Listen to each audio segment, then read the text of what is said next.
Então, boa tarde a todos que estão aqui, né, pelo Laboratório de Ensino de História. É uma alegria estar começando esse Lé Convida com um projeto, né, uma proposta que nós fizemos agora nessa quarentena, né, nesse momento especial que nós estamos vivenciando, mas que a ideia já era uma ideia um pouco anterior, né? Eu vou falar um pouquinho aqui para os nossos convidados, né, que vão participar da mesa hoje, que é Marcelo Abreu, né, da UFOP, né? Prazer, Marcelo, está aqui conosco e esperamos que esteja tudo bem com você. Tá tudo indo. E com a Anita Carneiro, né, do Rio Grande do Sul, Porto Alegre, né, do canal Historiar-se, né, no YouTube, que também vai participar aí dessa conversa conosco. Tudo bem, Anita? Tudo bem, tudo bem. Vamos estar aqui. Tá ótimo, então. Então, assim, para todos que nos acompanham aí, nós começamos um ciclo, né, dentro do Laboratório de Ensino de História aqui da Universidade Federal Fluminense, o LE, um ciclo de web debate, né, que tem como tema central o ensino de história e história pública. E essa ideia ela surgiu a partir de uma parceria com a professora Miriam Hermeto, da UFMG, das práticas de ensino da UFMG e do Laboratório de História Oral, da Universidade Federal de Minas Gerais, porque nós tivemos uma parceria bastante interessante nesses últimos anos, né? Nós somos da Rede Brasileira de História Pública e coordenamos um dossiê que foi publicado no ano passado, da revista História Hoje, que é o braço, né, da ANPU voltado para o ensino de história, né, e era um dossiê ensino de história e história pública. E a partir do segundo semestre de 2019, nós também começamos a organizar um livro com a mesma temática, História Pública e Ensino de História, que vai ser lançado agora, provavelmente, no segundo semestre, pela Letra e Voz. Então, foi um movimento bastante interessante para articular, né, vários pesquisadores, professores, né, pessoas atuando na universidade, no ensino básico ou, né, em espaços não escolares, com a história nessa interface com a história pública e um número grande, né, de trabalhos e de atividades, de ações muito interessantes nesse sentido. Então, nós pensamos em fazer um ciclo de debates que colocasse para dialogar, não é, os autores que participaram desse projeto. Não é? Então, para a gente fazer um debate mesmo em cima do que esses autores, não é, construíram. E o primeiro web debate aconteceu há 2 semanas, e eu e a professora Miriam fomos acompanhados da professora Sônia Vanderlei, da UERJ, né, do Colégio de Aplicação da UERJ, e a partir de então nós vamos ter começando agora, não é, semanalmente, toda terça-feira, às 17 horas, pelo canal do Facebook do LE, do Laboratório de Ensino de História, mesas com temas, não é, trazendo aí os autores que participaram dessas 2 publicações. Esses registros vão ficar armazenados nos canais do LE, tá?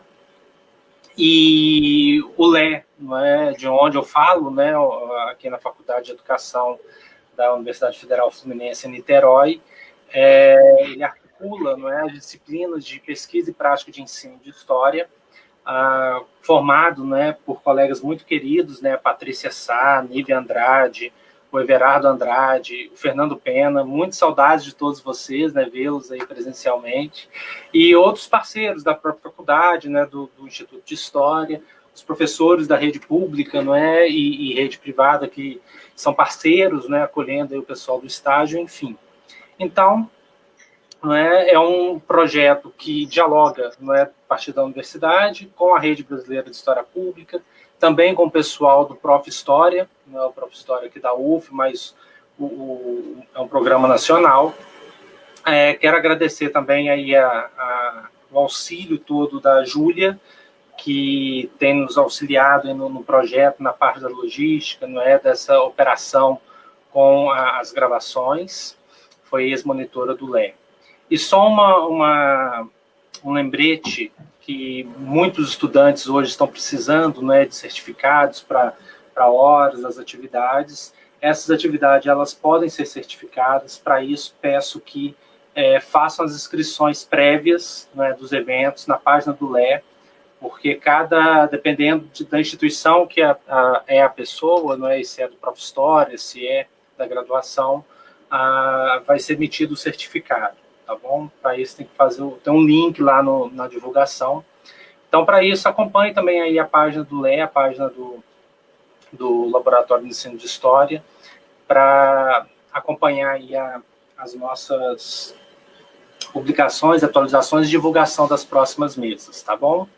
Bem, hoje nós vamos ter a Anita e o Marcelo, né, debatendo sobre um tema bastante interessante, muito rico para a história pública, que é a cultura de história. Não é o nome dessa mesa, então, ensino de história, história pública e cultura de história. E aí a professora Anita Natividade Cordeiro, não é, do Rio Grande do Sul, historiadora, bacharel licenciada pela Federal do Rio Grande do Sul, desenvolveu uma série já de atividades, né, aí na sua trajetória, não é, enquanto estudante já, e posteriormente tem trabalhado com vários projetos, não é, de história e divulgação do conhecimento de história. Ela destaca que um projeto, né, do qual ela escreveu, né, essa experiência para o livro que vai sair agora no segundo semestre pela Letra e Voz, que é o projeto Caminhos da Ditadura em Porto Alegre, né? E ela também é a co-criadora de um canal no YouTube chamado Historiar-se. Então, recomendo a todo mundo depois dar uma olhada lá no YouTube, faça inscrição, né? Acompanhe, que é bastante legal essa proposta aí. E a Anita, ela escreveu, não é, em coautoria esse capítulo do livro com a Caroline Bauer, professora lá do Departamento de História, do mestrado em História, do Prof. História da UFES, e o título do capítulo chama Cartografias da História e da Memória da Ditadura Civil-Militar Brasileira, intersecções entre o ensino de história, a história pública digital e o patrimônio. Anita, podemos então ouvi-la um pouco, né, sobre essa experiência? Fica à vontade aí para falar. Qualquer coisinha a gente conversa por aqui, tá bom? Muito obrigado pelo convite, pela parceria, participar do livro, participar agora conosco aqui no Der Convida. Então, boa tarde para todo mundo que está aí acompanhando a live, né? Quero agradecer o convite, então, para participar. E agradecer também a Carol, né, por ter me convidado a escrever junto com ela esse capítulo e pensar o Caminhos da Ditadura dentro da história pública e da história digital também, e em conexão com o ensino de história, né. Eu dividi essa minha fala, então eu vou explicar bem o que é o Caminhos da Ditadura, justamente porque talvez muitas pessoas não conheçam. Eu sei que o pessoal da URGS já conhece mais, assim, porque, enfim, eu sempre que tenho a oportunidade, eu estou divulgando o projeto. E então eu vou falar bem como o que ele é, como que ele surgiu e tudo mais, bem esse passo a passo, assim, dele. E no final, então, eu vou trazer essas duas experiências que eu construí com ele, a partir do mapa digital, né? Então, que é mais ou menos o que está estruturado ali no artigo, né? Eu vou trazer essas duas experiências que eu construí com ele a partir do mapa digital, né? Tá dando um retorno.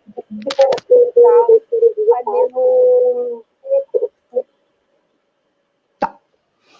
Bom, então o Caminhos da Ditadura, ele é um mapa digital, né? Como eu falei, quem quiser acompanhar pelo Google e pesquisar ali Caminhos da Ditadura em Porto Alegre, talvez fique mais claro, assim, para entender a maneira que ele está estruturado ali digitalmente, né?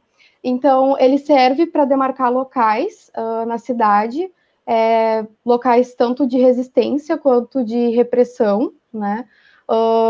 E locais que, do tempo passado, né, do tempo da ditadura, como locais de memória, também tanto da resistência quanto da repressão aqui na cidade. Então, ele seria esse novo olhar, né, sobre o tempo da ditadura, pensando a cidade no tempo presente, né, nessas marcas de memória que vão sendo deixadas na cidade. Então, a ideia, né, como que ele surgiu, foi durante a graduação, foi numa disciplina que a gente tinha no curso de História da licenciatura, que era uma disciplina anterior aos estágios, né? Então, eu e o meu grupo, a gente pensou sobre essa criação de um projeto sobre ditadura, mas aí tentando conectar com a ditadura na nossa cidade, né? E aí vem também um pouco por que esse projeto foi criado.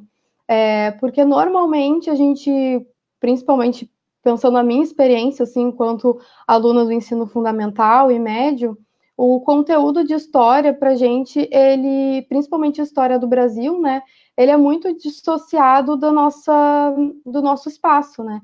Então, a ditadura, a gente sempre aprendeu ou aprende conforme o que aconteceu no Rio de Janeiro, o que aconteceu em São Paulo, ou até mesmo aquele próprio elenco dos ditadores, né? Só falar os ditadores que existiram e tudo mais, e não entrar muito nesses meandros, assim, da vida mesmo, do que era aquele tempo para as pessoas que circulavam na cidade, desses espaços, né?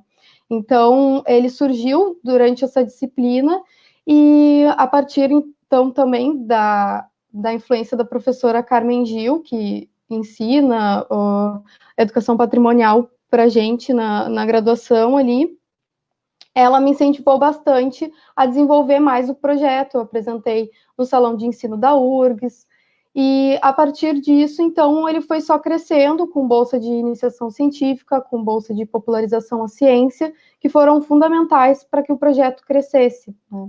Então, além desses dois incentivos, né, tanto da professora Carmen Gil e depois com a professora Caroline Bauer, com as bolsas de iniciação e popularização à ciência.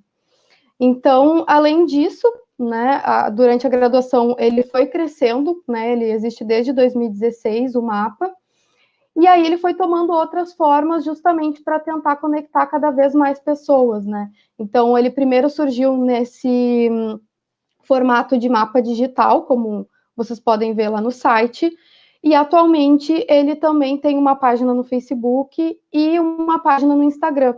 Então, porque o mapa digital, ele é uma ideia legal e tudo mais, mas ele foi pensado para ser utilizado pelos professores em sala de aula, né?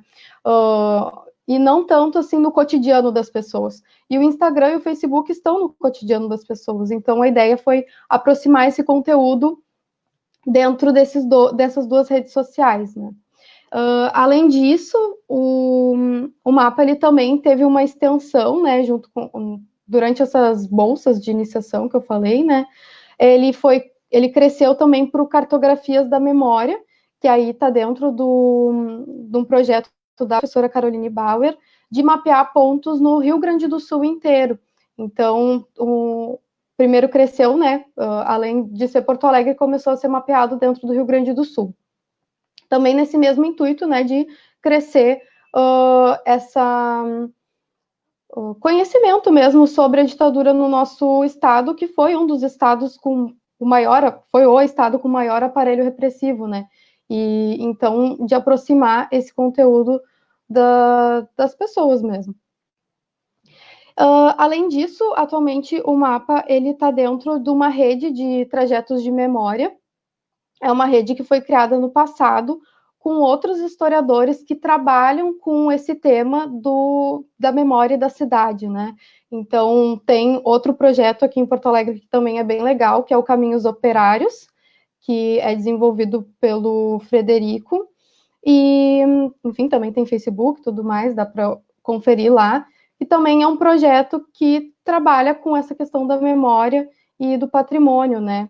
Então, a gente está tentando se organizar, começou ano passado, e agora, em função, né, de tudo isso do coronavírus, a gente não conseguiu mais dar prosseguimento ao projeto, mas também a gente tentar unir todos esses projetos de trajetos de memória, afinal, a cidade que a gente está falando é a mesma, né? Então, é bem interessante, assim,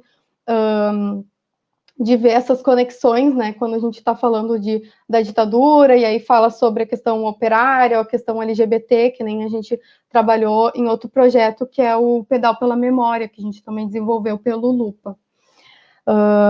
Enfim, então, nesse contexto, né, que surgiu e por que surgiu, foi justamente nessa questão de aproximar, né, as pessoas desse conteúdo da ditadura, e pensando também a nossa cidade mesmo, né, por esse distanciamento que a gente tem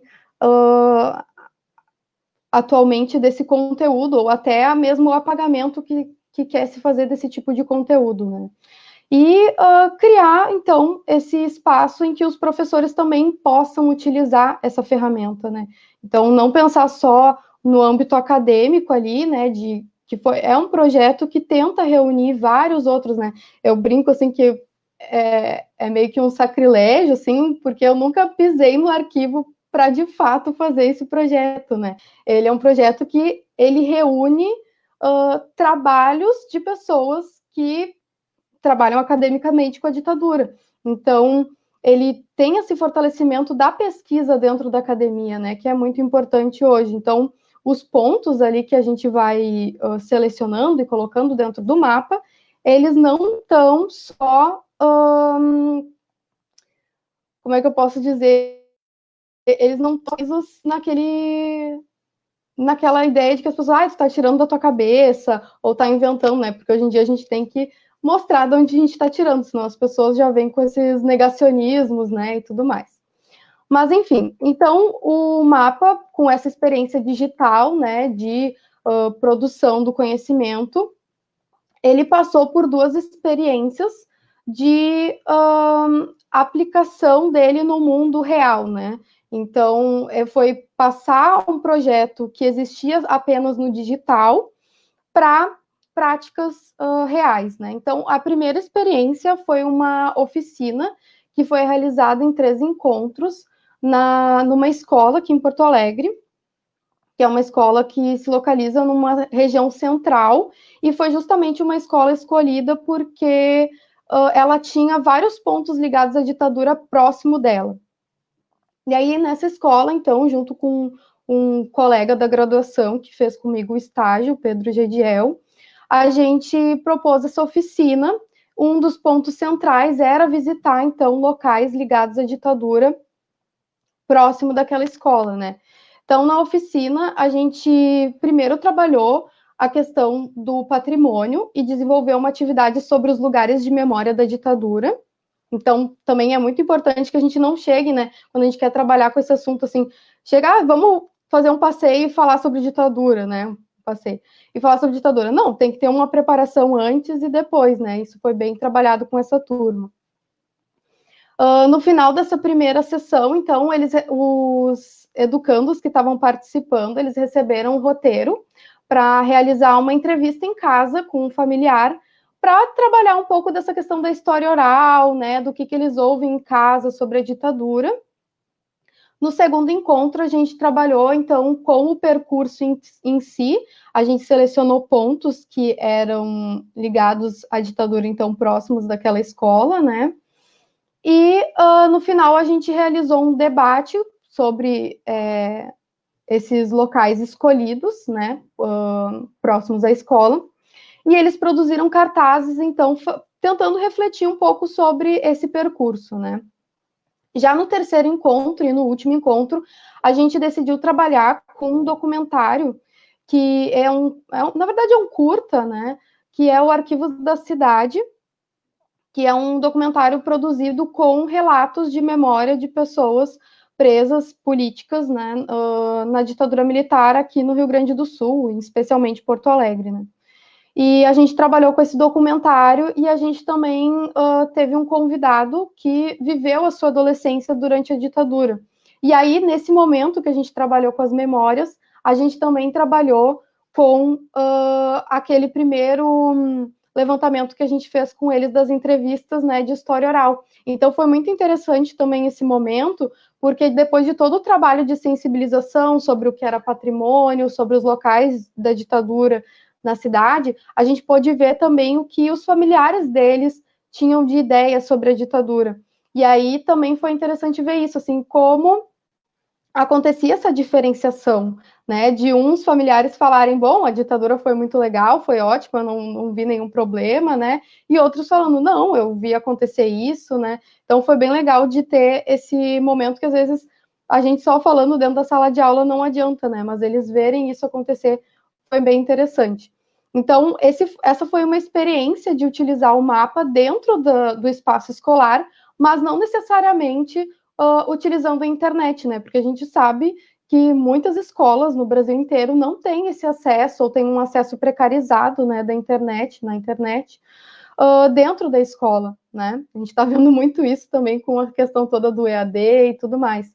Então, foi um jeito da gente trazer aquele conteúdo e o mapa digital para o mundo real, né? Para o mundo ali de um passeio do patrimônio e dessa reflexão sobre a ditadura na cidade e por locais que normalmente aqueles estudantes estavam passando, porque eram perto da escola, era na rua da escola, era na frente da escola. Então, trazer essa estranheza, né, para o ambiente que a gente está sempre caminhando e a gente está sempre andando e vendo aquele espaço e às vezes a primeira vez a gente vai ver ele com outros olhos, né? E depois, a segunda experiência que eu pude trabalhar com o mapa foi no ano passado, em 2019, né? Em abril, eu fui convidada pelo Encontro Regional dos Estudantes de Arquitetura e Urbanismo na região metropolitana de Porto Alegre, foi esse encontro, né? Que a temática era as margens, então era sobre refletir sobre os limites da cidade e os habitantes, né? E aí então eu organizei um trajeto específico para aquele evento, né? Pensando então sobre a relação entre arquitetura e urbanismo dentro da história da ditadura civil-militar Porto Alegre e as marcas que se deixou, né? Então, não eram locais que tiveram, assim, algumas especificidades, digamos, né? Por exemplo, uma escola, que é perto até aqui da minha casa, que foi utilizada por um grupo de mães para falar a favor da ditadura, né? Para defender a ditadura. Então, é um espaço que, bom, ele não é utilizado para esse princípio, né? A escola não deveria ser utilizada para isso, e houve essa deturpação desse espaço, né? Então, trazer essa relação da arquitetura com a história e o tempo e os tempos presentes e passados daqueles espaços que ainda existem até hoje, né? Por ser, enfim, uma história muito do tempo presente, né?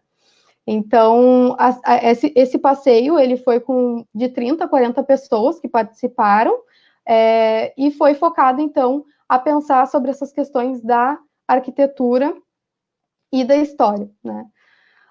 Então, foram essas duas experiências, né?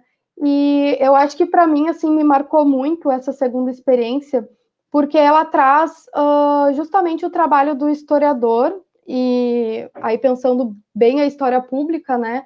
Sobre o historiador e historiadora como um mediador do tempo, né?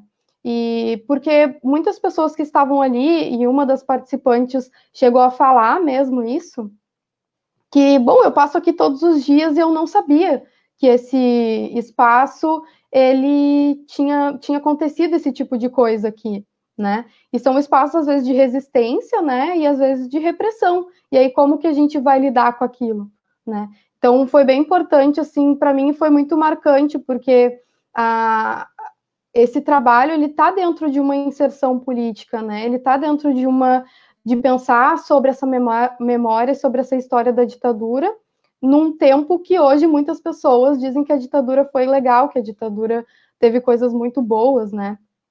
Então, é um trabalho, assim, que eu tenho muito orgulho dele, e justamente por isso, assim, das pessoas realmente não fazerem ideia que aquele local dentro da sociedade tinha aquela memória, né?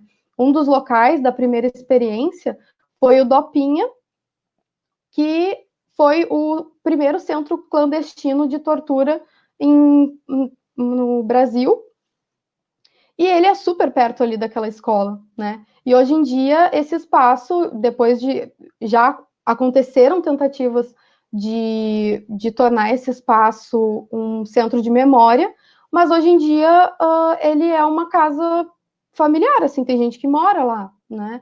Então, são coisas, assim, bizarras, e que talvez se as pessoas conhecessem mais e tivessem mais esse acesso, né, que é o que o mapa tenta trazer e fazer, talvez a gente não precisasse, né, ficar falando sobre esses absurdos, ou achar que é um absurdo também, né? E, enfim. Então, é um projeto, assim, além de tudo isso, tem toda uma carga emocional, né? Porque a ditadura militar, enfim, matou e torturou muitas pessoas, e essas vozes dessas pessoas, elas não são mais ouvidas, né, infelizmente. Então, o projeto, ele tenta também trazer essas outras vozes que, às vezes, que tentam ser silenciadas, né, ao longo do tempo, e principalmente hoje, né. Então, eu queria trazer uma citação da Sandra Pesavento, que fala sobre isso, só para finalizar, assim, o que eu vou dizer, né, tudo isso que eu falei. Então, ela diz o seguinte: e é para além da palavra escrita, há aquela da oralidade, que implica outra forma de dizer a cidade. Através do som e das palavras ditas, entram em cena, sim, os recursos de uma história oral, recuperando depoimentos e relatos de memória, que retraçam uma experiência do vivido e do possível de ser recuperado pela reminiscência, transmitindo no presente para aqueles que não estiveram na cidade do passado. Fala-se e conta-se, então, dos mortos, dos lugares que não mais existem, de sociabilidades e ritos já desaparecidos, de formas de falar desusadas, de valores desatualizados. Traz-se ao momento do agora, de certa forma, o testemunho de sobreviventes de um outro tempo, de habitantes de uma cidade que não mais existe. Então, é justamente o que o Caminhos tenta fazer, né? E, enfim, deixar aberto depois para as perguntas, né? Mas espero que eu tenha conseguido explicar, assim, mais ou menos como funciona. Anita, muito obrigado aí por essa exposição, né, trazer aí as experiências do projeto para todos nós. Acho que é muito, muito bacana projetos dessa natureza. Vamos então agora passar a palavra para o Marcelo. Eu só queria fazer uma observação que eu esqueci no início da minha fala. A professora Minder Meto, ela não pôde estar aqui hoje conosco por causa de uma banca de doutorado, tá? Então, ela pede desculpa aí, mas é que quando nós estamos organizando a nossa agenda, o dia 30 não estava previsto, assim. Então, ela já tinha um compromisso agendado, mas aí a gente precisou usar o dia de hoje, então ela pede desculpa, mas estará nas próximas aí, será bem bacana. E outro recado que eu quero dar é que essa atividade do Lé, ela também integra um projeto enorme, muito importante, que está sendo desenvolvido pela Faculdade de Educação aqui da UF, nesse momento, que é o Festival Em Casa com a FEUF. Tá? Então, faz parte, integra esse projeto, né? Acho que é bacana mencionar isso, tem uma equipe enorme, muitas atividades acontecendo.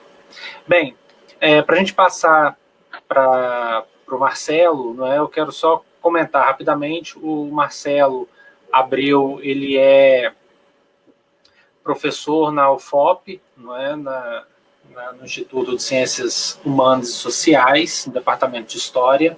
É doutor, não é? Pelo Programa de Pós-Graduação em História Social da Universidade Federal do Rio de Janeiro, a FRJ, e tem trabalhado, né, nas áreas de ensino de história e teoria da história e da historiografia. Tem desenvolvido também um conjunto de pesquisas, né, dentro do campo da história do regionalismo, história das comemorações, cultura da história, popularizações do passado. E o Marcelo escreveu no dossiê, né, para a revista História Hoje, juntamente com a Núbia Rubia Cunha, que é historiadora e professora de História da rede estadual de ensino básico de Minas Gerais, né, trabalha num colégio, na Escola Estadual Dom Pedro II, na cidade de Belo Horizonte.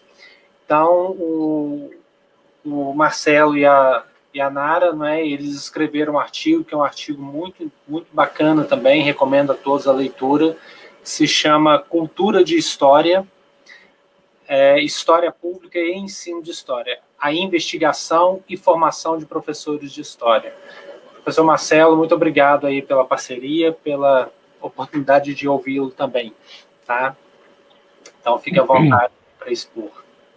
Bom, eu que agradeço o convite de Rodrigo e Miriam, para estar aqui também na companhia da Anita Carneiro, indiretamente na companhia da Carol Bauer, e estar na companhia também, na presença com a Nara Cunha, que também não pôde estar aqui porque está numa outra live, senão ela teria nos acompanhado.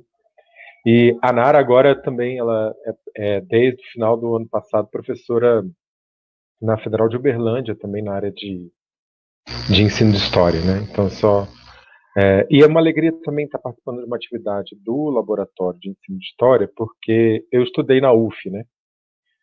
Nos anos 90. E eu acompanhei a criação desse laboratório lá atrás, né? Assim, os esforços que uma geração anterior a de Rodrigo, Fernando, Patrícia, que também é uma grande amiga, fizeram no sentido de criar esse importante centro aí de reflexão sobre o ensino de história no Rio de Janeiro, né, no estado do Rio de Janeiro, mas também no Brasil. Então, é de fato uma alegria poder participar dessa atividade.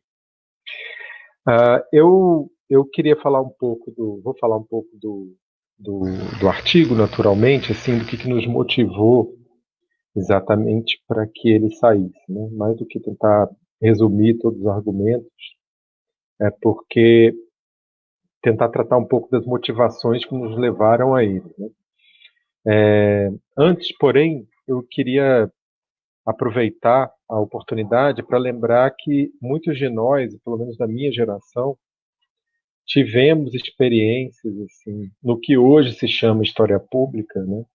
Mas que não era assim nomeado nos anos 90. Né? Estou falando isso porque recentemente também escrevi um texto falando justamente dessas experiências que deve sair em breve.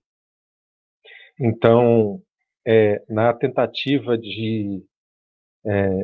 na tentativa não, assim, no processo mesmo de profissionalização como historiador, tive e outros colegas também tiveram um engajamento forte no que hoje a gente chamaria de atividades relacionadas a esse campo da história pública. Né? Então, eu trabalhei fazendo conteúdo para televisão, trabalhei, sabe, tipo, para TV Futura, trabalhei num documentário, trabalhei em 2 exposições e escrevi para criança, enfim. A gente já fazia essas coisas sem que esse nome, sem que esse conceito e esse movimento tivesse já estabelecido, né? Era muito óbvio para mim naquela época, mas agora fazendo esse esforço retrospectivo, né, de reflexão sobre as nossas trajetórias nesse campo que não era exatamente, né, o campo do ensino, né, que é para o qual boa parte, quase todos nós nos direcionamos, né,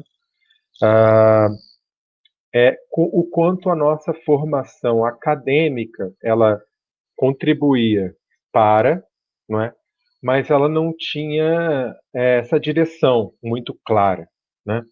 Isso aparecia como alguma coisa acessória, não muito organizada dentro da nossa formação, como, por exemplo, foi o caso da Anitta aqui, né? Assim, que de fato, de uns tempos para cá, tem se feito um esforço para organizar, né, a formação no sentido de uma abertura também do campo profissional da história, mas mais do que eu acho uma abertura do campo profissional da história, uma abertura para o engajamento do historiador na vida e no tempo dele, né? Porque se tem algumas dessas atividades, né, que eu pude fazer no passado, que a Anitta está fazendo agora, e tantos outros estão se envolvendo com muito afinco, né? Trata-se, eu acho, mais de um engajamento com o nosso tempo, porque se tem atividades que a gente, digamos assim, recebe para fazer, que é contratado para, etc., ainda que muito limitadamente, eu gostaria que a gente nós fossemos muito mais solicitados do que somos, né? E remunerados para isso, porque isso é importante. A gente está enfrentando agora essa batalha por garantir a profissionalização, e isso também é um aspecto importante da nossa profissionalização, né? Mas também, muitas vezes, nós nos engajamos de graça e de coração, digamos assim, em ações que têm a ver com a interação com os movimentos sociais, né? Tem a ver com a interação com demandas públicas, ou tem a ver, muitas vezes, com o que acontece dentro da própria escola, onde muitos de nós atuamos, em que a escola acaba, em algumas situações, virando o centro de memória local, né? O centro da memória comunitária, como também algumas experiências que eu tive a oportunidade não de participar, mas de conhecer nos anos 90 apontavam, né? Especialmente lá em Angra dos Reis, na figura de duas queridas companheiras de trabalho e figuras muito inspiradoras, a Rossana Papini e a Marília Campos, que fizeram um trabalho incrível de recriação das memórias locais dos bairros de Angra a partir das escolas. Então, tem muita coisa nesse trabalho com a história pública, não é?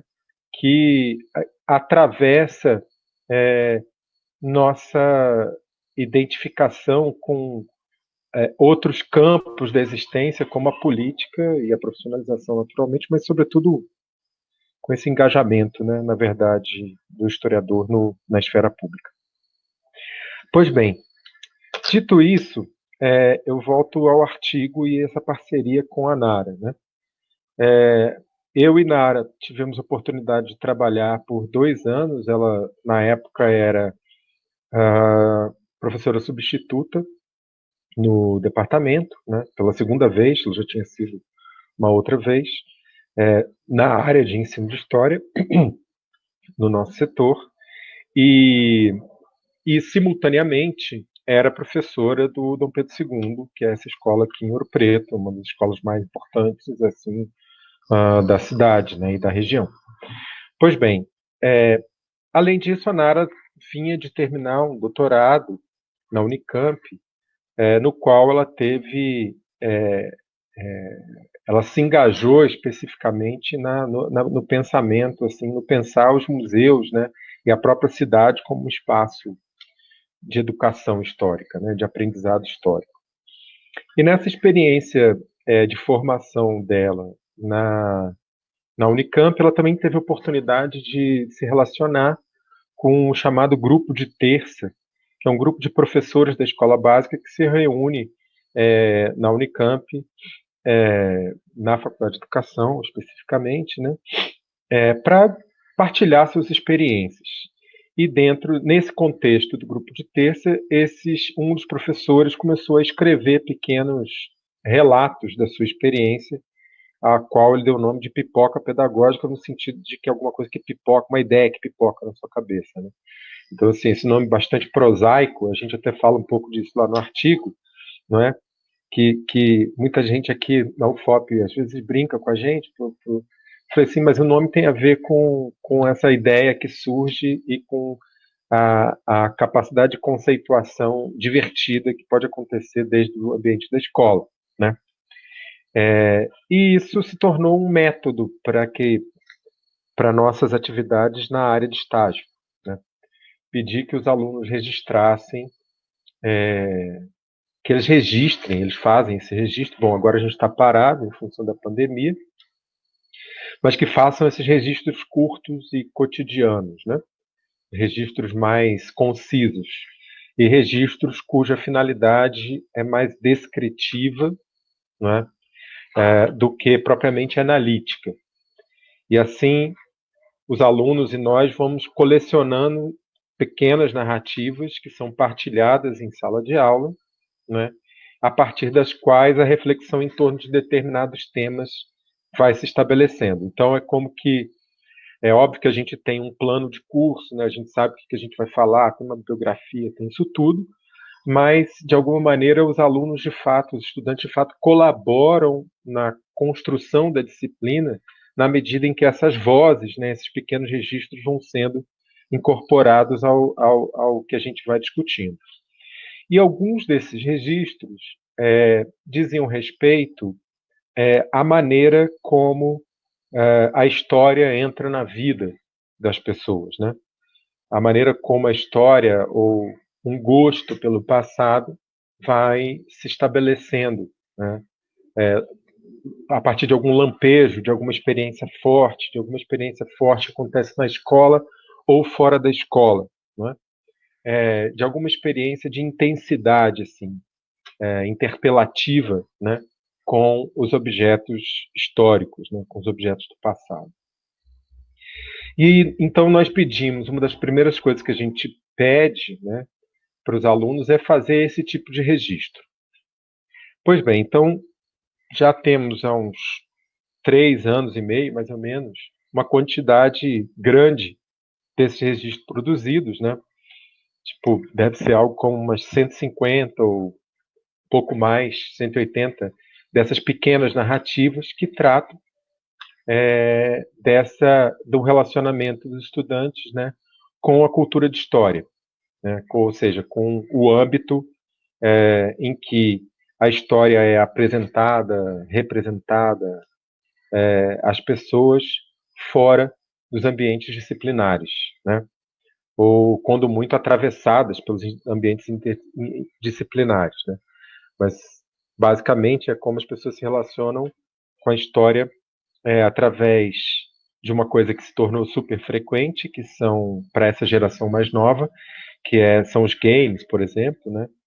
Ou como ela se relaciona com a história através da televisão ou do cinema, como das séries televisivas e tudo mais, como ela se relaciona com a história através do patrimônio edificado ou do patrimônio material, né, do patrimônio material e imaterial, dos museus, enfim, desse universo que normalmente a gente classifica como um universo não escolar, né? Quando está tratando da formação de professores, da sua relação com os universos não escolares. Eu não acho que essa definição seja tão boa assim, porque parece é sempre uma definição negativa, né? E daí entra por que falar de cultura de história e relacionar isso com história pública, mas eu volto isso já já.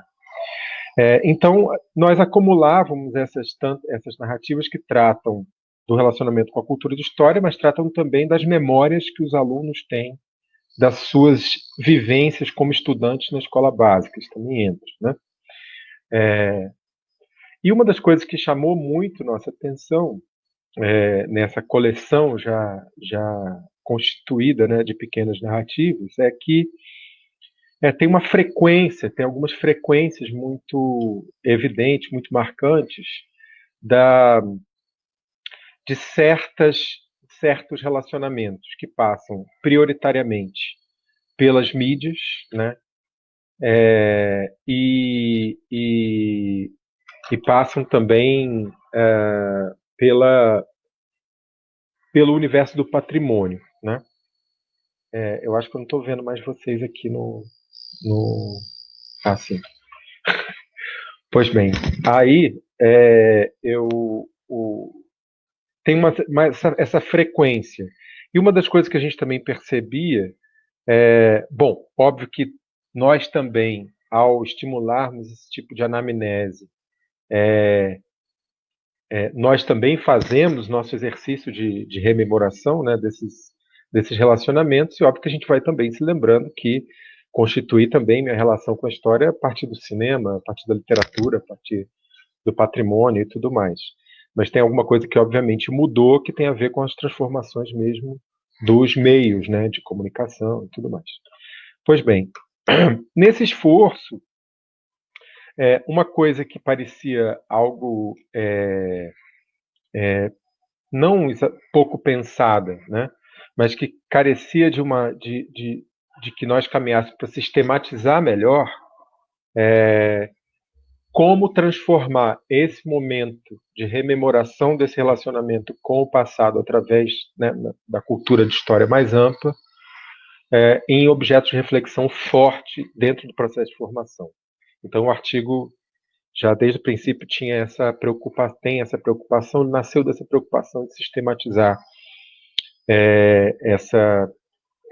essa nossa reflexão que ia se constituindo durante as aulas, né, em torno desse tema. Isso eu acho que também é uma coisa muito importante do artigo, né, é que também é algo muito comum no nosso campo que as experiências que nós temos enquanto professores, enquanto formadores, né, de outros professores e de historiadores, se tornem objeto de reflexão, se tornem objeto de pesquisa. Então, assim, ao fim e ao cabo, nesse processo, a gente também transformou a sala de aula num lugar de pesquisa, né? Daí essa importância de acentuar a investigação como princípio educativo em torno do qual deveríamos organizar nossas práticas, né? Bom, mas aí eu queria falar um pouco mais agora por que cultura de história e não cultura histórica, que também virou algo... tem excelentes reflexões sobre a consolidação desse conceito de cultura histórica, né? A Rebeca escreveu no Dicionário de Ensino de História organizado pela Marieta sobre isso, Rebeca Gontijo, outras pessoas já escreveram sobre, e a partir de uma outra situação, de um outro grupo de estudo que acontece aqui no UFOP também, nós começamos a criticar certa visão, às vezes algo normativa, que esse conceito de cultura histórica poderia ter, né? Ou passou a ter, assim. Por normatividade, eu digo assim, de que ele é um conceito que aspira uma certa universalidade, não é? Como se o conceito mesmo moderno de história, né, fosse assim tão pervasivo, né, fosse assim tão disseminado, aceito, né, como se a ideia mesmo de história, né, fosse alguma coisa tão assim universal, né, no sentido filosófico mesmo assim da palavra, né. E em vez de falar então de cultura histórica, sobretudo na chave lá do Huizen e tudo mais, né, nós começamos a ler outros autores que falavam de cultura de história, que parte do pressuposto de que sim, existe uma noção de história, digamos assim, hegemônica, e essa noção de história hegemônica ela está por toda parte, né? Mas ela não é única, não é? E ela não tem talvez esse poder unificador, né, do relacionamento que nós constituímos com o passado e com a história, que em geral a ideia mesmo de história aspira, né? Então, por isso falar de cultura de história e pensar um pouco a variedade e um trânsito entre os domínios, né, dessa cultura de história, que é mais fluido, né, menos rígido do que supõe do que supõe, por exemplo, pensar uma formação a partir da noção de cultura histórica, que na nossa opinião, supõe uma certa hierarquia necessária entre os relacionamentos, né? Entre, digamos, uma forma mais sistemática de compreensão da história e de produção do conhecimento histórico, o que eu, obviamente, não estou dizendo que ela não é importante, e outros domínios em que a história também se realiza, em que nós profissionalmente também contribuímos, né? Que são de outra ordem, são da ordem da fruição, digamos, mais estética e tudo mais. Pois bem, então o artigo também queria enfrentar isso e, sobretudo, apresentar essa preocupação em torno da necessidade de questionar fortemente esses relacionamentos outros com o passado, né, com a história, como o princípio mesmo a partir do qual a autorreflexão em torno do relacionamento com o passado pode se estabelecer. Esse era o sentido geral da coisa. Assim. Obrigado, Rodrigo. Marcelo, muito obrigado. Nós agradecemos aí a trazer também essa experiência, né? Acho que são 2 textos, apesar do breve tempo que tem para apresentar, acho que dão a dimensão aí para quem nos ouviu, nos acompanhou, da riqueza e de como que eles são instigantes, né? Acompanhando aí o processo na organização do dossiê e do livro junto com a Miriam, é muito bom, não é? Assim, as ideias, elas pipocam, literalmente, né? A partir aí dessa experiência. E com reflexões também em um campo, não é, da produção teórica, metodológica, né, nos 2 artigos, que é bastante rica. Não é? Acho que, pegando a partir desse momento, não é, em que você problematiza, não é, junto com a Nara, a ideia, não é, da consciência histórica, não é, da cultura histórica, por talvez uma mais adequada ou com menos, não é, armadilhas, né, de uma cultura de história. Me parece que o trabalho da Anita e da Carolina também vão muito nessa mesma direção, assim, né? Então acho que é bastante rico, bem interessante. Eu vou perguntar aqui no chat se alguém tem alguma questão para colocar, para trazer. Se vocês tiverem alguma pergunta também aí, né, alguma curiosidade em cima dos trabalhos. Alguém aí que está nos acompanhando tem algum questionamento, que deseja fazer alguma observação? Bem, a dinâmica na internet, ela é muito próxima, não é, dos encontros presenciais. O pessoal fica ainda se organizando para fazer a pergunta. Vocês têm alguma colocação, não é, que desejam colocar, trazer? Eu teria uma pergunta para a Anita, assim, Tá. para animar a coisa. Pegou uma pergunta aqui da Luísa e do Diego também. Aí faz a sua, Marcela, aí eu repasso aqui. Não, porque você, Anita, referiu que o projeto Caminhos da Ditadura em Pô também se relaciona com outros, você nomeou esse do Caminhos da História Operária, né? Quando eu estive em Porto Alegre no passado, eu conheci o Museu do Percurso do Negro em Pô, que é uma atividade que a prefeitura manteve e parece que agora não mantém mais, né, de interpretação dos espaços, né. Existem, além desses, assim, outros projetos em Porto Alegre no sentido dessa investigação e significação dos espaços, assim, da cidade? Além desse que você referiu e tal. Sim. Deixa eu só fazer um bloquinho. Tá, desculpa. Uma outra questão para você e uma também para o Marcelo. Tá. É o Luiz Maiolini, ele pergunta como seria o processo de sistematização das pipocas.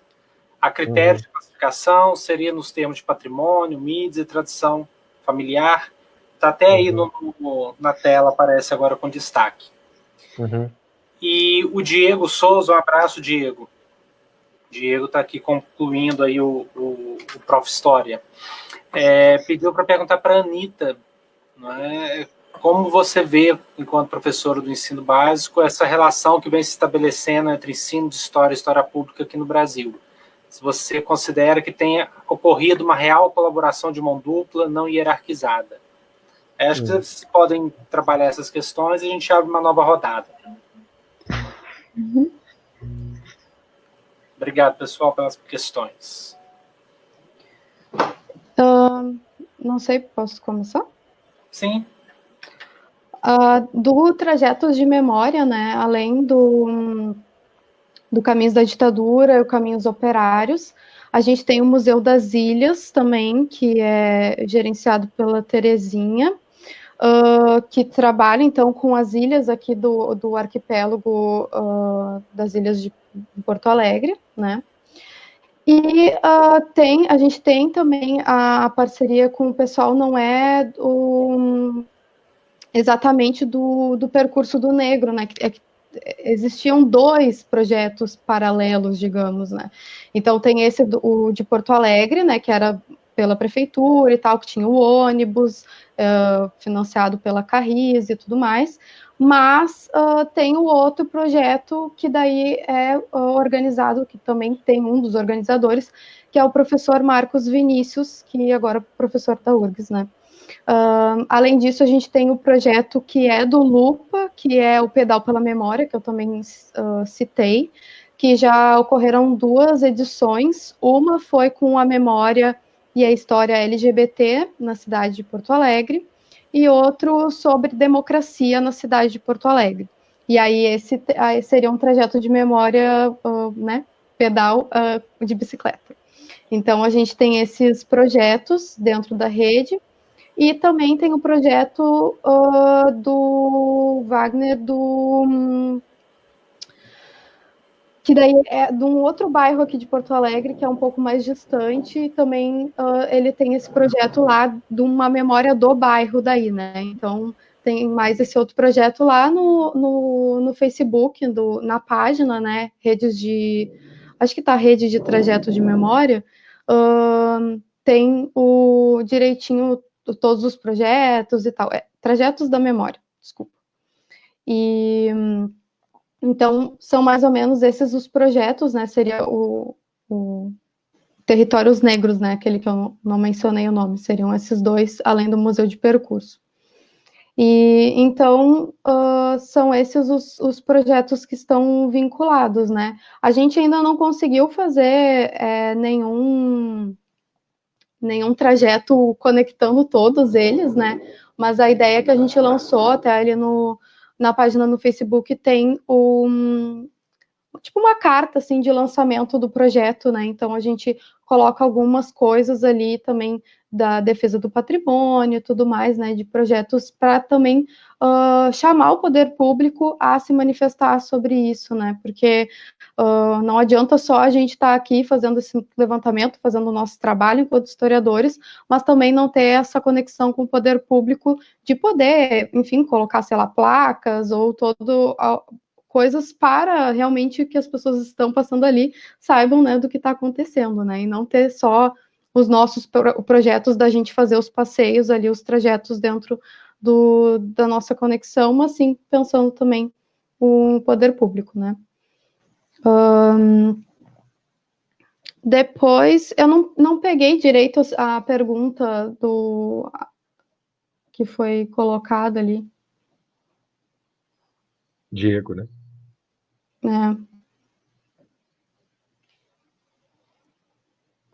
Então, eu não trabalhei como professora do ensino básico, logo que eu me formei, eu trabalhei com educação social, então é um pouquinho diferente, mas eu tive uma experiência, assim, dentro da educação social, né, em trabalhar também com o mapa digital e tudo mais, trazer um pouco da história para esse espaço.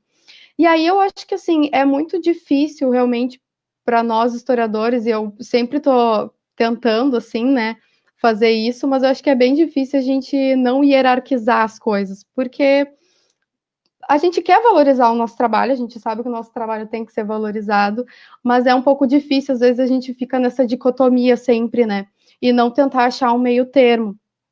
Recentemente, né, semana passada, saiu um episódio, né, no site lá do canal Nostalgia, falando sobre o que é fascismo, né, e foi um episódio, assim, bem marcante, o Historiar-se, né, o canal no YouTube que eu faço parte, a gente se posicionou sobre isso, entre outros historiadores, né, porque eu acho que é muito essa marca do que o Marcelo estava falando também, dessa cultura histórica que vai perpassar os estudantes através da internet, né?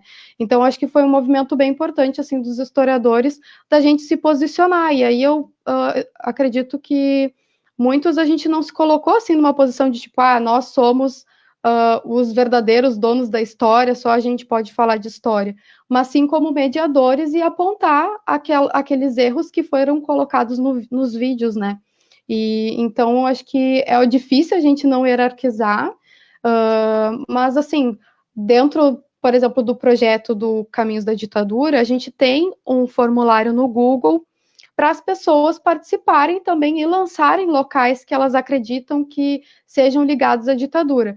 E aí vai do meu papel, enquanto historiadora, de mediar esses locais que as pessoas vão colocando ali. Então, tem gente que diz, no Morro da Polícia foram colocados corpos lá. Mas eu não encontrei nenhuma bibliografia que reafirmasse isso, que falasse, né, sobre isso. Então, eu não posso colocar no mapa uma coisa que uma pessoa disse, eu tenho que fazer o papel, né, de investigar isso. Então, eu acho que existe, e eu acho que a gente tem que explorar muito mais essa colaboração com o público, né, essa história com o público, do que fazer essa hierarquização, né. Não sei se eu respondi.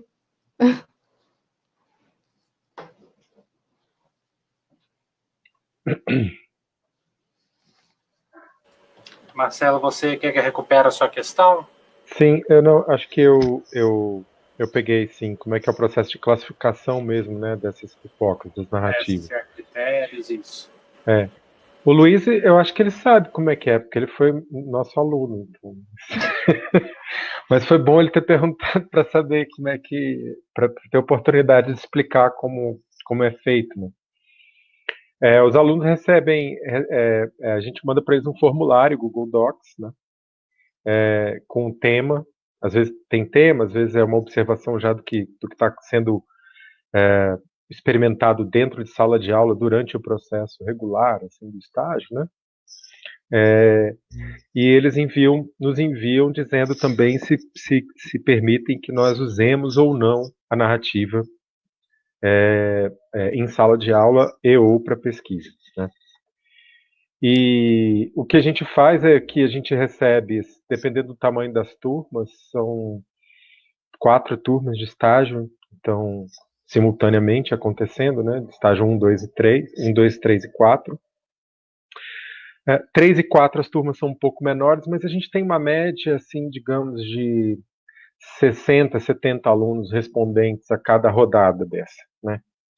Então, o que nós fazemos é a gente divide entre os professores do estágio, porque a gente também consegue dar aula junto muitas vezes, né? Então, tem momentos que a gente junta as turmas, tem momentos que a gente separa as turmas. E nessa dinâmica, a gente divide entre nós e faz essa classificação de acordo com os temas que aparecem de maneira mais frequente, né? Então, assim, quando tem um tema geral, que é Memórias da Cultura de História, que a orientação é vá lá buscar uma lembrança tua relativa ao seu contato, ao seu gosto, quando é que isso começou, né? E daí aí a gente vai classificando, obviamente, subtematizando, e às vezes essa tematização está muitas vezes vinculada ao meio, né? Ao meio de memória que detonou o gosto pela história nesse estudante ou naquela lembrança. Então, a gente classifica cinema ou audiovisual de um modo mais geral, né? Games aí tem que ser, eu acho que uma categoria à parte, porque eu dificilmente colocaria aquilo no audiovisual, dado o grau de interatividade, né? Que é muito superior a assistir um filme, né? Literatura, e aí literatura a gente coloca tudo, do gibi até um livro, até um romance histórico, né? Assim, mas pela letra mesmo, assim. É, experiências na cidade, com museu e patrimônio, então a gente vai classificando e partilha isso com os alunos. Agora tem outra maneira de classificar que diz respeito, tem outros cortes possíveis de classificação, né? Que dizem respeito, por exemplo, a temas, como é que se dá exatamente a relação entre aquilo que se experimentou da cultura de história e simultaneamente o que estava acontecendo na escola, porque às vezes aparece um pouco essa tensão, esse tensionamento entre o que eu aprendi na escola e aquilo que eu via fora da escola em termos de história. Então tem outras maneiras de classificar isso. Tem maneiras também de classificar, que eu acho que aparece um pouco no artigo, é que, às vezes, essas narrativas, elas começam elas trazem para dentro delas marcas do tempo de agora, desse tempo da formação. Então, assim, há narrativas em que o aparato conceitual do historiador já começa a aparecer na descrição. Então, as pessoas falam de historicidade, temporalidade, tem uma ou outra palavra que indica uma, digamos, uma incorporação mais decidida, né, desse vocabulário propriamente acadêmico, né, na compreensão e na narração desse mundo, ou na recuperação desse mundo da cultura de história, né. Tem outras maneiras de classificar que dizem respeito também às relações mais ou menos sentimentais ou familiares, né, que as pessoas têm com o passado, né? Porque às vezes tem situações que são descritas, né, que são muito pungentes, assim, são muito não são necessariamente doloridas, mas elas trazem uma marca emocional profunda. E isso também era uma coisa que a gente queria evidenciar, e que eu acho que não contrasta completamente com a ideia de cultura histórica, né, que é do nível da consciência, do nível da razão, e as relações infrarracionais, digamos assim, ou aquelas relações inconscientes que nós temos com o passado, né? E aquelas relações que são da ordem da presença e tal. Às vezes a ideia de consciência histórica não consegue captar isso bem, e por isso também há esse movimento conceitual de achar uma outra delimitação para essa experiência. Pessoal, olha só, nós temos aqui mais 6 questões. A gente pode dividir em 2 blocos e encerrar por conta do tempo. Okay. Mas são questões que, de certo modo, elas dialogam. Eu acho que eu vou tentar fazer um esforço de amarrá-las, tá? Se quem colocou a questão achar que não foi contemplado, só escrever aqui que a gente recoloca, tá bom? O Marlon Ferreira, ele pediu, né, se é possível, algumas indicações de bibliografia sobre a cultura, Conselho da Cultura da História, que eu acredito que é a cultura histórica, né, que ele está aqui. E a Helena Molo vai na mesma direção, que é se há uma relação entre cultura histórica e a cultura de história, ou a cultura de história substitui a noção de cultura histórica. Então, acho que essas duas elas estão, e que de certo modo dialogam um pouco. E a Patrícia Nascimento, ela faz uma questão, embora seja assinado aqui pelo José Lúcio, que eu acho que dialoga com uma questão também da Patrícia Sá. A Patrícia Nascimento / José Lúcio pergunta para o Marcelo e para a Anitta como vocês veem a atuação do professor, do historiador fora do espaço escolar, em local como produções de conteúdo, TV e outros espaços. E a Patrícia, de certo modo, né, dialoga com essa questão, a Patrícia, querida colega aqui do LE, parabeniza vocês aí pela fala e pergunta como que a cultura da mídia tem aparecido nas descrições dos estudos realizados pelos licenciandos nas escolas, como que isso tem sido trabalhado, a relação entre a cultura de mídia e a cultura de história. Uhum. Aí, pode fazer as outras duas, tentar fechar nas outras duas. Pode seguir. Pode seguir? Tranquilo. Tá. E aí o Felipe Patrizzi pergunta para o Marcelo como que você entende as potencialidades da escrita memorialista na pesquisa, formação do campo de história, se seria essa uma das aproximações entre a história e a educação. Eu acredito que é uma questão que talvez a Ani também possa, não é, se quiser colocar aí um pouco dessa experiência, eu acho que é bem próximo também, apesar de ter sido direcionado. E aqui, sim, aí seria isso. Aí tá a Helena, o Marlon, a Patrícia Nascimento com 2 questões, e a Patrícia Teixeira e o Felipe Patrizzi. Seriam essas as questões. Aí, dando tempo, a gente vê se tem que aparecer mais 2 enquanto eu li aqui, mas senão fica muita coisa também para falar. Tá bom? Uhum. Quem começa, pode ficar à vontade. Pode ser a Anitta. Posso. A gente pode tirar para o ímpar aqui. Não, eu vou responder mais essa questão aqui sobre a atuação, né, fora do espaço escolar. E aí, entendendo, então, acho que, bem como foi comentado assim no início, né, eu acho que a gente tem que começar a ocupar esses espaços, né, senão vai ser ocupado por outras pessoas que talvez não estejam tão preocupadas com a teoria, com a metodologia, né? Porque muitas pessoas ainda acham que história é uma opinião, né? Que é uma coisa que a gente tira da nossa cabeça. Então, eu acho que a gente deveria, né, estar mais nesses espaços que ela comentou ali, conteúdo para TV, enfim. E eu acho que justamente a profissionalização, né, a sair essa lei finalmente aí, ajudaria nisso, né? Ajudaria a separar, talvez, a criar esse nicho para os historiadores, né?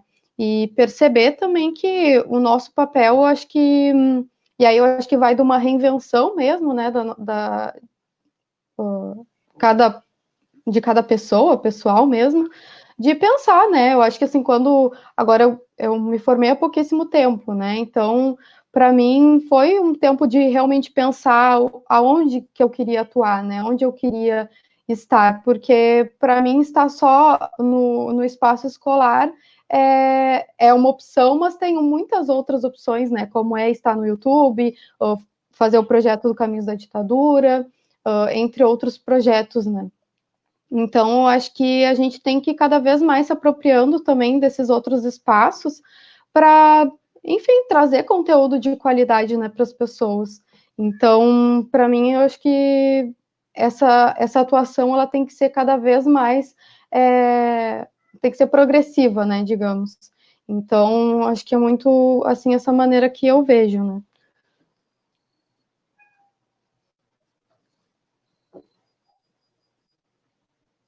Uhum. Alô? Peraí, eu tô sem aqui. Alô? Tá me ouvindo? Tá ouvindo. Sim. Pois bem, desculpa. Para responder a pergunta do Marlon, eu também vou aproveitar que esse espaço aqui permite uma partilha grande das informações e dos arquivos, né? Eu estou passando aqui para o Rodrigo o link do Drive desse grupo de estudos que nós mantemos aqui, que é o Historicidades Democráticas e Popularizações da História. Se ele quiser colocar, se o pessoal procurar também acesso. E também tem a página do Historicidades Democráticas e Popularização da História no Facebook, que eu boto aqui já no final. Marlon, a principal referência para essa conversa sobre essa noção de cultura de história e não cultura histórica é uma historiadora da cultura britânica, né? Que escreveu um livro bastante instigante assim, sobre isso, que é a Billy Melman. No link aí, que não sei se vocês vão conseguir partilhar, né, tem a introdução, mas está em inglês, do livro dela sobre a cultura de história e os usos ingleses do passado, entre 1800 e 1853. Tem outros autores também, assim, que escreveram também, sobretudo em inglês, que falam um pouco disso, que também tratam disso, mas mais na chave do que estão chamando de popularização da história, popularização do passado, né? Aqui em português, que eu me lembre, assim, para além desse artigo nosso, meu e da Nara, nós discutimos também, eu, Matheus Pereira e Guilherme Bianchi, um pouco mais também esse conceito. E eu posso estar sendo, assim, sem querer me jactar de qualquer coisa, mas eu confesso agora que eu não lembro de outras referências para falar de cultura de história.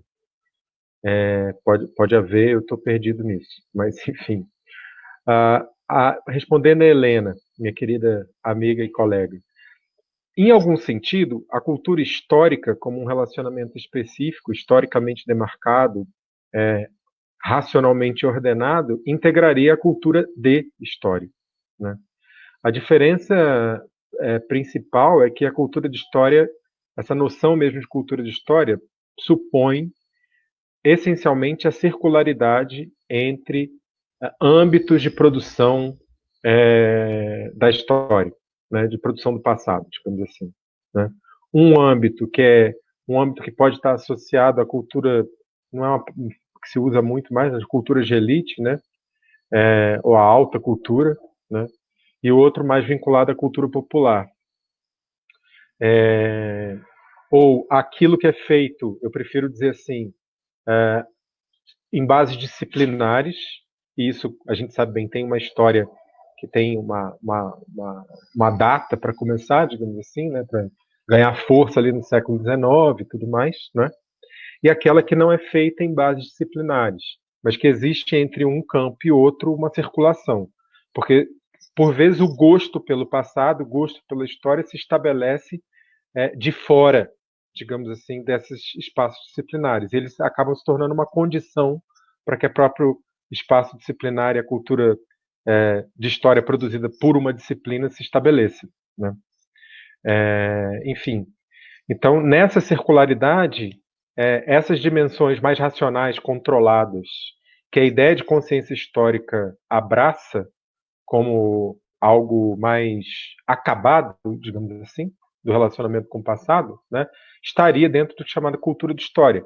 Mas também está dentro da cultura de história relacionamentos que não são atravessados pelos modos, digamos, ocidentais da razão, né? Então, assim, e aí a gente podia falar alguma coisa como outras culturas de passado, como o Fernando Nicolazzi gosta de falar também, né? Que seriam. Então, a ideia de cultura de história é um pouco mais ecumênica, digamos assim, menos, menos normativa, né, do que a cultura histórica. Eu não sei se ela exatamente desloca a noção de cultura histórica, mas eu acho que ela apresenta um problema aí de que supor que essa universalidade da razão histórica, em termos wilsonianos, não é tão evidente assim, né? Para o José Lúcio e Patrícia, José Lúcio e a Patrícia Nascimento e a Patrícia Sá. Ora, eu acho que essa atuação nossa nos campos da produção midiática mesmo, assim, né, dos meios de massa, assim, televisão, internet e tudo mais, é absolutamente necessária, né? E penso que nós, como profissionais, né, temos uma atuação decisiva para qualificar também esse campo, né? Não que o que seja feito seja necessariamente ruim, né? Mas como pensando no historiador como esse mediador, né? E esse mediador que enfrenta os desafios da memória, né? Como alguém que regula de alguma maneira positivamente, né? Os outros relacionamentos, né? Eu acho que é necessário que a gente esteja aí presente mesmo, né? E tem algo que, obviamente, sem nenhum excessivo encantamento com os meios digitais, né, que é muito diferente da televisão, porque é um pouco menos monopolizado do que a TV, o rádio, qualquer coisa assim, né? Os meios digitais, de fato, propiciam alguma democratização, não tanto do consumo, mas também do fazer, né? O que permite que comunidades, né, de história, assim, digamos, comunidades de passado, comunidades de gosto em relação à história, menores, mais intensas, também se produzam. Então, eu acho que há aí uma oportunidade, e talvez a nossa formação não ofereça tantas chaves, né, ainda, para enfrentar isso, mas eu acho que os meios digitais eles têm esse potencial. Por que eu digo que tem potencial? Porque a gente sabe que o poder dos algoritmos não está do nosso lado, né? Está do lado de quem paga, né?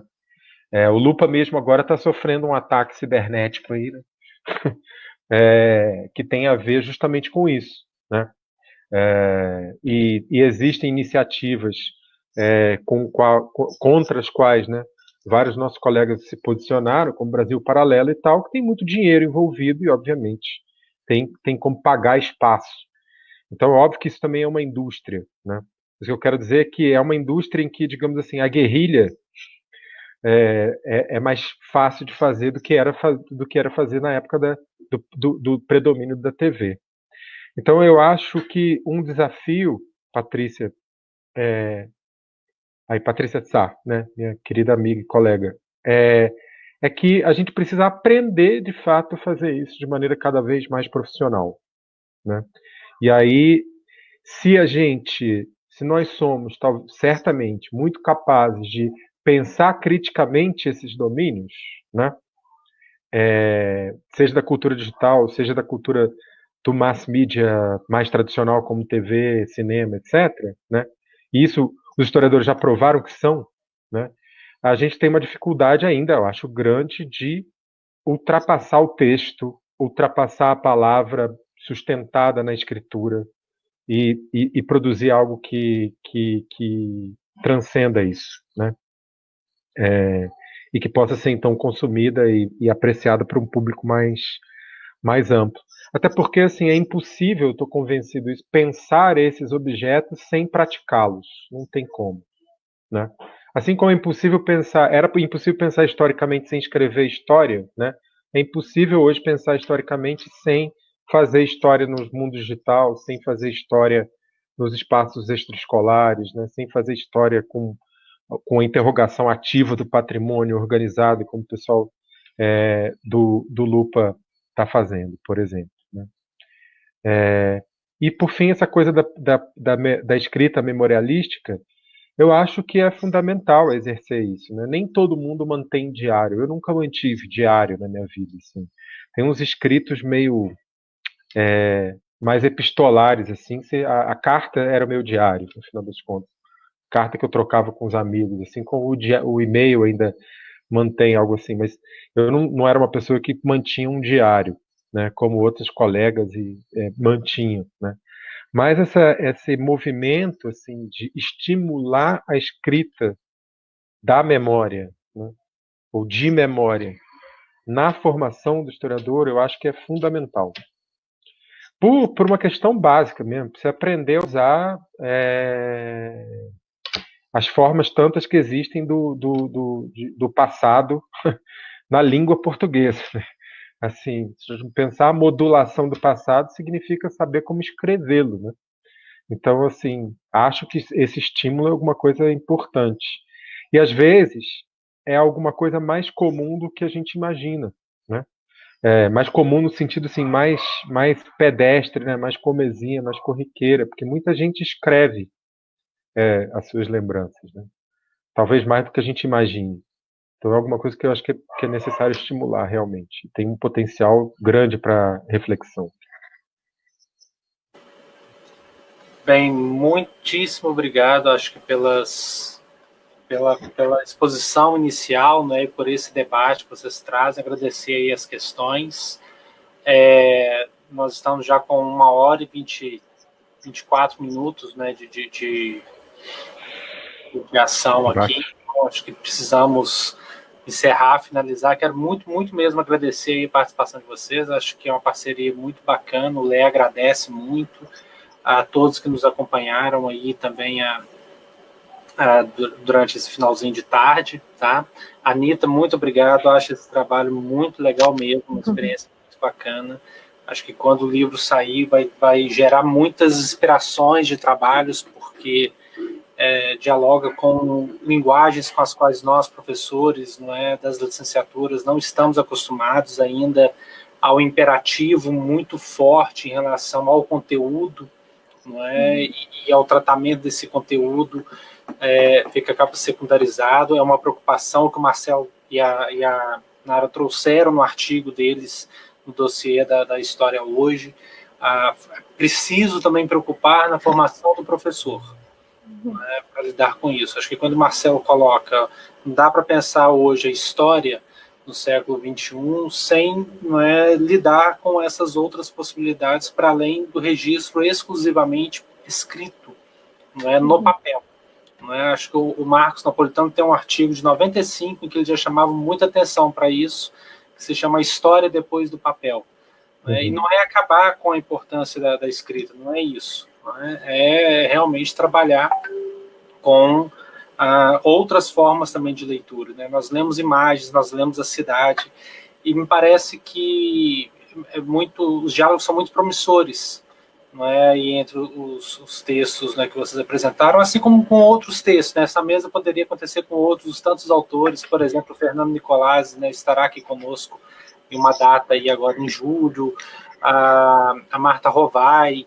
São autores que têm pensado muito isso, né? E como que essa experiência do espaço, da cidade, parece que é bem instigante. Nós temos um aprendizado que se faz também caminhando, né?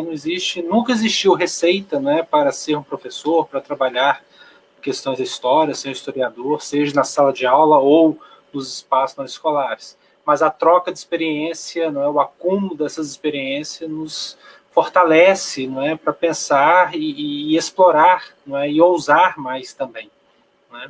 E acho que para o campo, né, aí do ensino de história, com o movimento da história pública, não é entendido menos como um conceito, né, com procedimentos próprios, não é nada disso, não é um procedimento próprio, não é uma metodologia própria, é história, não é, aproveitando e enfatizando, né, determinados aspectos de como acontece, mas fundamentalmente é na base do trabalho coletivo.